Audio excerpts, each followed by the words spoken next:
ఇప్పుడే నీలోఫర్ చాయ్కి వచ్చాను. So just now ఇప్పుడే నీలోఫర్ చాయ్కి వచ్చాను. So less of sugar and less of more of thickness, less of sugar అయితే already చెప్పాను.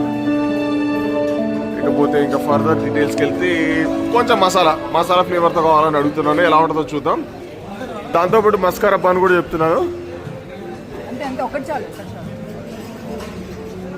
సో ఫైనల్గా ఒక మసాలా టీ, ఒక స్పెషల్ టీ, ఒక మస్కా బన్ చెప్పాము. బిల్ ఇంత అయింది. ఎలా ఉంటుందో చూద్దాం.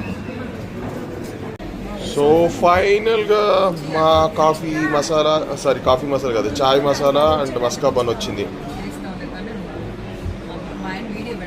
ఇప్పుడే వచ్చిన నీలోఫర్ మసాలా చాయ్ ఎలా తాగుతున్నాను చూడండి.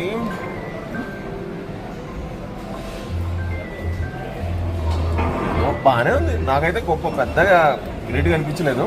నేను చిన్నప్పటి నుంచి నాకు టీ కాఫీలు అలవాటు లేదు, కానీ ఇది ఎలా ఉంటుందో టేస్ట్ చేయడానికి వచ్చాను.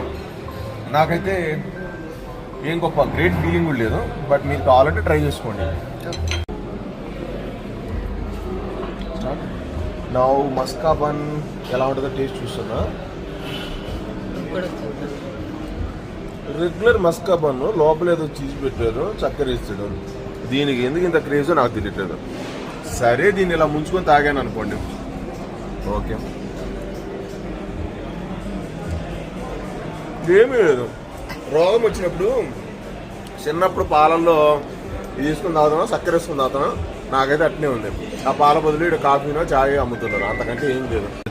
స్టార్ట్ అయిందా ఎద్దబ్బా జీవితం. మసాలా టీ అయితే ఓకే, పర్లేదు, చెప్పా కదా. మస్కా బన్ ఇప్పుడు నీలోఫర్ స్పెషల్ టీ అంట. మేబీ హైదరాబాదీ చాయ్ లవ్ చేసే వాళ్ళకి కొంచెం నచ్చచ్చు. దీంట్లో కొంచెం క్రీమీ ఫ్లేవర్ ఎక్కువ ఉంది. అదర్వైజ్ రెగ్యులర్ ఎలా చెప్పాలి, ఇరానీ చాయ్ లానే ఉంది. అంతే. ఎంజాయ్ చేయండి.